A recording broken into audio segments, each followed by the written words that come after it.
हरे कृष्णा, जय शिव शंभो। आप सभी को भाद्र मास पूर्णिमा की हार्दिक शुभकामनाएं। आज सुनेंगे भाद्रपद पूर्णिमा के दिन सुनी जाने वाली दो प्रमुख कथाएं। तो प्रेम से बोलिए लक्ष्मी नारायण की जय, जय शिव शंभो। हिंदू धर्म में भाद्रपद पूर्णिमा का खास महत्व है। इस दिन भगवान विष्णु के साथ माता लक्ष्मी की पूजा की जाती है, व्रत रखा जाता है और इसके साथ ही सत्यनारायण व्रत कथा भी सुनी जाती है। भाद्रपद पूर्णिमा के दिन से ही पितृपक्ष भी आरंभ हो जाता है और इसके साथ ही इस दिन से उमा महेश्वर व्रत भी रखा जाता है। इस दिन भगवान शिव और माता पार्वती और उनके साथ श्री हरि विष्णु की पूजा की जाती है।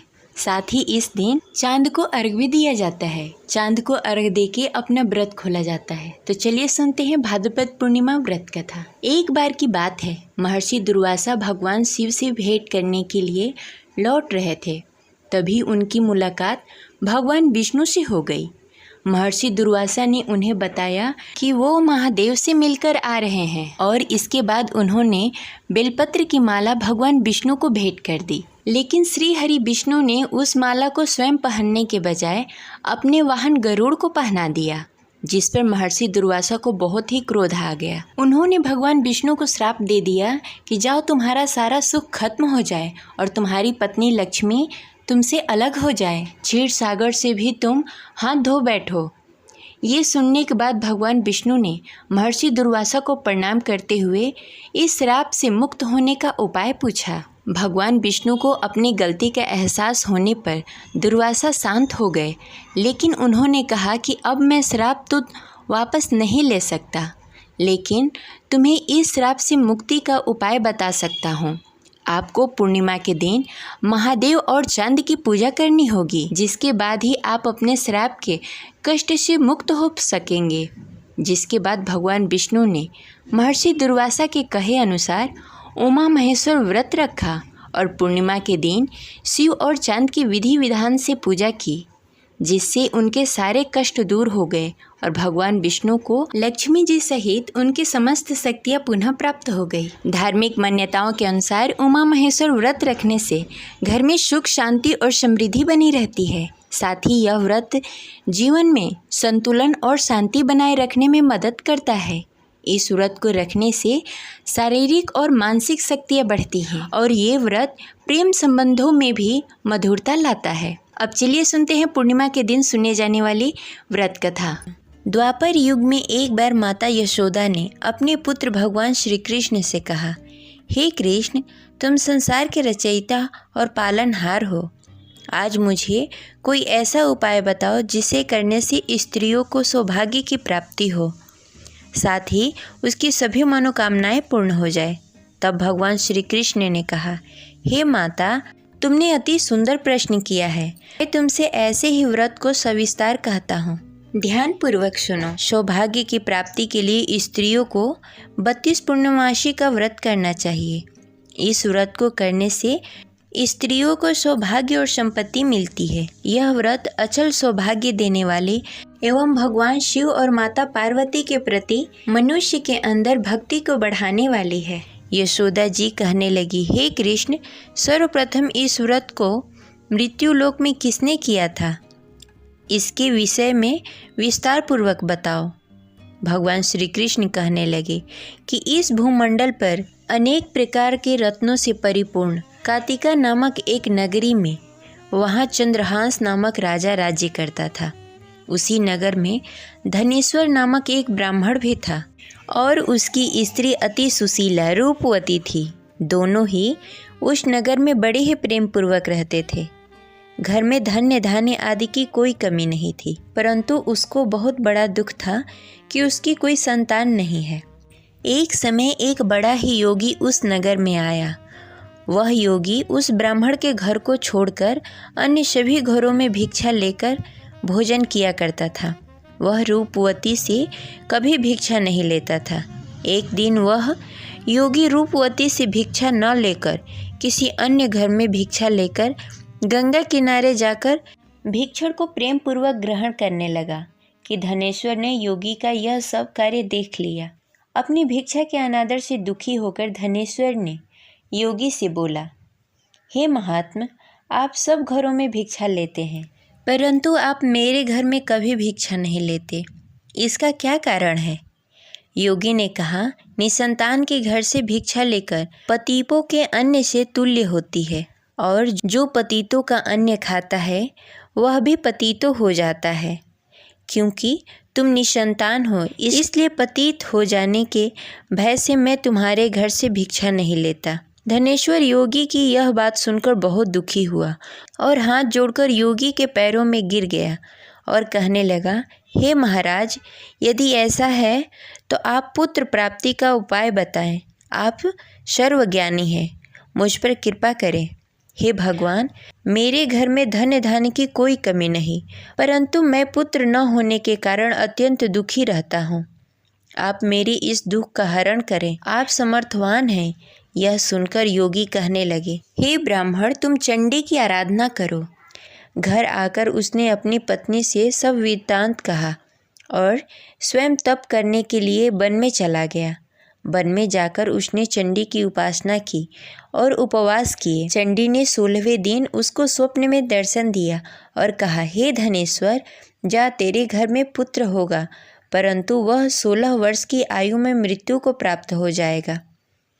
यदि तुम दोनों पति पत्नी 32 पूर्णमासी का व्रत विधि विधान पूर्वक करोगे तो वह दीर्घायु हो जाएगा। जितनी तुम्हारी सामर्थ्य हो, आटे के दिए बनाकर शिव जी भगवान का पूजन करना, परंतु पूर्णमासी का व्रत 32 होने चाहिए। प्रातःकाल होने पर इस स्थान के समीप तुम्हें एक आम का वृक्ष दिखाई देगा। उस पर चढ़कर एक फल तोड़कर शीघ्र ही अपने घर चले जाना और अपनी पत्नी से सब वेदांत कहना। ऋतु स्नान के पश्चात वह स्वच्छ होकर श्री शंकर भगवान का ध्यान करके उस फल को खा लेगी। भगवान शिव की कृपा से उसे गर्भ हो जाएगा। जब वो ब्राह्मण प्रातः काल उठा, उस स्थान पर एक वृक्ष उगा हुआ था जिस पर एक अत्यंत सुंदर आम का फल लगा हुआ था। उस ब्राह्मण ने उस आम के वृक्ष पर चढ़कर फल को तोड़ने का प्रयत्न किया, परंतु वृक्ष पर कई बार प्रयत्न करने पर भी वह चढ़ नहीं पाया। तब वह ब्राह्मण को बहुत चिंता हुई। तब विघ्न विनाशक श्री गणेश भगवान की वंदना करने लगा। हे दयानिधि, अपने भक्तों को विघ्नों का नाश करके उसके मंगल कार्य को करने वाले, दुखों का नाश करने वाले, रिद्धि सिद्धि प्रदान करने वाले, आप मुझ पर कृपा करके इतना बल दें कि मैं अपने मनोरथ को पूरा कर सकूं। इस प्रकार गणेश जी की प्रार्थना करने पर उसकी कृपा से धनेश्वर वृक्ष पर चढ़ गया और उसने सुंदर आम का फल तोड़ लिया।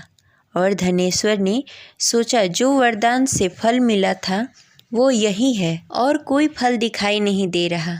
उस धनेश्वर ब्राह्मण ने जल्दी से घर जाकर अपनी पत्नी को वह फल दे दिया और उसकी पत्नी ने अपने पति के कहे अनुसार उस फल को खा लिया और गर्भवती हो गई। देवी जी की असीम कृपा से उसे एक अत्यंत सुंदर पुत्र प्राप्त हुआ, जिसका नाम उन्होंने देवीदास रखा। माता पिता के हर्ष और शोक के साथ वह बालक शुक्ल पक्ष की चंद्रमा की भांति अपने पिता के घर में बड़ा होने लगा। वह बालक अति सुंदर, विद्वान और बहुत ही पढ़ने में निपुण हो गया। दुर्गा जी के आज्ञानुसार उसको 32 पूर्णमासी का व्रत रखना आरंभ कर दिया, जिससे उसका पुत्र बड़ी आयु वाला हो जाए। 16वां साल लगते ही देवीदास के माता पिता को बड़ी ही चिंता हो गई कि उसके पुत्र की इस वर्ष मृत्यु न हो जाए। इसलिए उन्होंने अपने मन में विचार किया कि यदि यह दुर्घटना उसके सामने हो गई तो वो कैसे सहन कर पाएंगे। इसलिए उन्होंने देवीदास के मामा को बुलाया और कहा, हमारी एक बहुत बड़ी इच्छा है कि देवीदास 1 साल के लिए काशी में जाकर विद्या अध्ययन करे और उसको अकेला भी नहीं छोड़ना चाहिए, इसलिए साथ में तुम चले जाओ और 1 वर्ष के पश्चात उसको वापस लेकर आना। सब प्रबंध करने के पश्चात उसके माता पिता ने काशी जाने के लिए देवीदास को एक घोड़े पर बैठाकर उसके मामा के साथ भेज दिया, परंतु यह बात उसके मामा या किसी और को नहीं बताई। धनेश्वर तथा उसकी पत्नी ने अपने पुत्र की मंगल कामना तथा दीर्घायु के लिए भगवती दुर्गा की आराधना करना शुरू कर दिया। पूर्णमासी का व्रत करना आरंभ कर दिया। इस प्रकार बराबर 32 पूर्णमासी व्रत किया। उन्होंने पूरी श्रद्धा और भक्ति के साथ पूरा व्रत कर लिया। कुछ समय पश्चात एक दिन वह मामा और भांजा रात बिताने के लिए किसी गांव में ठहरे हुए थे। उस दिन उस नगर में ब्राह्मण के अत्यंत सुंदर, सुशील और रूपवती कन्या का विवाह होने वाला था। जिस धर्मशाला के अंदर वर और उसके बाराती ठहरे हुए थे, उसी धर्मशाला के अंदर देवीदास और उसके मामा भी ठहरे हुए थे। उधर कन्या को तेल आदि चढ़ने के बाद जब लग्न का समय आया तो वर की तबीयत खराब हो गई। वर के पिता ने अपने परिवार वालों से विचार विमर्श करके कहा कि देवीदास मेरे पुत्र जैसा ही है, मैं उसके साथ लग्न करा दूं और बाद में बाकी सारे काम मेरे बेटे के साथ पूरे हो जाएंगे। ऐसा करने के बाद वर के पिता ने देवीदास को मांगने के लिए उसके मामा के पास गए और उन्हें सारी बात बताई। मामा ने कहा कि कन्यादान में जो कुछ भी मिलेगा वो हमें दे दिया जाए। वर के पिता ने बात स्वीकार कर ली। इसके बाद देवीदास का विवाह कन्या के साथ संपन्न हो गया। इसके बाद वह अपने पत्नी के साथ भोजन न कर सका और मन में विचार करने लगा, न जाने यह किसकी पत्नी होगी। यह सोचकर उसकी आंखों से आंसू आ गए। तब वधू ने पूछा कि क्या बात है, आप उदास क्यों हैं? तब उसने सारी बातें पत्नी को बता दी। तब कन्या कहने लगी कि यह ब्रह्म विधान के विपरीत है। आप मेरे पति हैं, मैं आपकी पत्नी रहूंगी, किसी अन्य की कभी नहीं हो सकती। तब देवीदास ने कहा, ऐसा मत करिए, क्योंकि मेरी आयु कम है, मेरे बाद आपका क्या होगा। लेकिन उसकी पत्नी नहीं मानी और बोली, स्वामी आप भोजन करिए। दोनों रात में सोने के लिए चले गए। सुबह देवीदास ने पत्नी को 4 नगों से जड़ी एक अंगूठी दी और एक रुमाल दिया और बोला, हे प्रिय, इसे ले लो, संकेत समझकर स्थिर चित्त हो जाओ। मेरे मरण जीवन के जानने के लिए एक पुष्प वाटिका बना लो, उसमें सुगंधित पुष्पों को उगा लो, उसमें प्रतिदिन जल देना और खेलते कूदते रहना। जिस समय और जिस दिन मेरा प्राण प्राणांत होगा, उस दिन यह पुष्प सूख जाएंगे। जब यह फिर से हरे हो जाएं, तो जान लेना मैं जीवित हूँ। यह समझाकर वह वहाँ से चला गया। इसके बाद जब वर और बाराती मंडप में आए तो कन्या ने उसे देखकर कहा कि ये मेरा पति नहीं है। मेरे पति वह हैं जिनके साथ मेरा रात में विवाह हुआ था। इसके साथ मेरा विवाह नहीं हुआ। अगर यह वही है तो यह बताए कि मैंने इसको क्या दिया। साथ ही कन्यादान के समय आभूषण मिले उसे दिखाए। कन्या की ये बातें सुनकर वह कहने लगा कि मैं यह सब नहीं जानता। इसके बाद सारी बारात भी अपमानित होकर लौट गई। भगवान श्री कृष्ण बोले, हे माता, इस प्रकार देवीदास काशी चला गया। कुछ समय जब बीत गए तो एक सर्प उसको डसने के लिए वहां आया, लेकिन वह उसको काट नहीं पाया, क्योंकि उसकी माता ने पहले ही 32 पूर्णमासी का व्रत कर लिए थे। इसके बाद खुद काल वहां पहुंचा। भगवान की कृपा से तभी वहां माता पार्वती और भगवान गणेश आ गए। देवीदास की मूर्छित दशा को देखकर माता पार्वती ने भगवान शिव से प्रार्थना की कि हे महाराज, इस बालक की माता ने पहले ही 32 पूर्णमासी का व्रत कर लिया है, आप इसको प्राण दान दें। भगवान शिव ने माता पार्वती के कहे अनुसार उसको प्राण दान दे दिया। उधर उसकी पत्नी उसके काल की प्रतीक्षा कर रही थी। उसकी पत्नी ने जाकर देखा कि पुष्प और पत्र दोनों ही नहीं हैं, तो उसको बहुत ही आश्चर्य हुआ। और जब उसने देखा कि पुष्प वाटिका फिर से हरी भरी हो गई, तो वह समझ गई कि उसका पति जिंदा हो गया है। इसके बाद वह बहुत ही प्रसन्न होकर अपने पिता से कहने लगी कि मेरे पति जीवित हैं, उनको ढूंढिए। जब 16वां वर्ष व्यतीत हो गया, तब देवीदास अपने मामा के साथ काशी से चल दिया। इधर उसके पत्नी के परिवार वाले उसे ढूंढने के लिए जा रहे थे कि उन्होंने देखा कि देवीदास और उसका मामा उधर ही आ रहे थे। उसको देखकर उसके ससुराल वाले बहुत ही प्रसन्न हुए और उसे घर लेकर आए वहाँ सारा नगर इकट्ठा हो गया और कन्या ने भी उसे पहचान लिया। देवीदास ने इसके बाद अपनी पत्नी और मामा को लेकर वहाँ से चल दिया। उसके ससुराल वालों ने भी उसे बहुत सारा धन और दहेज देकर विदा किया। जब वह घर के लिए चल रहा था तो उसके माता पिता को लोगों ने खबर दे दी कि तुम्हारा पुत्र देवीदास और उसकी पत्नी और उसके मामा आ रहे हैं। ऐसा समाचार सुनकर पहले तो उन्हें विश्वास नहीं हुआ, लेकिन जब देवीदास आकर अपने माता पिता का पैर छुआ तो देवीदास के माता पिता ने उसका माथा चूम लिया और दोनों को अपने सीने से लगा लिया। दोनों की आने की खुशी में धनेश्वर ने बहुत सारा धन ब्राह्मणों को दान में दिया और हंसी खुशी रहने लगे। भगवान श्री कृष्ण कहने लगे कि इस तरह धनेश्वर ने 32 पूर्णिमा का व्रत रखकर पुत्र प्राप्त किए।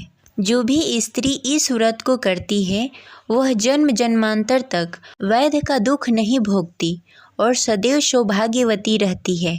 यह मेरा वचन है। यह व्रत संतान देने वाला और सभी मनोकामनाएं पूर्ण करने वाला है। इस प्रकार पूर्णिमा व्रत कथा संपन्न हुई। प्रेम से बोलिए लक्ष्मी नारायण की जय। जय श्री हरि।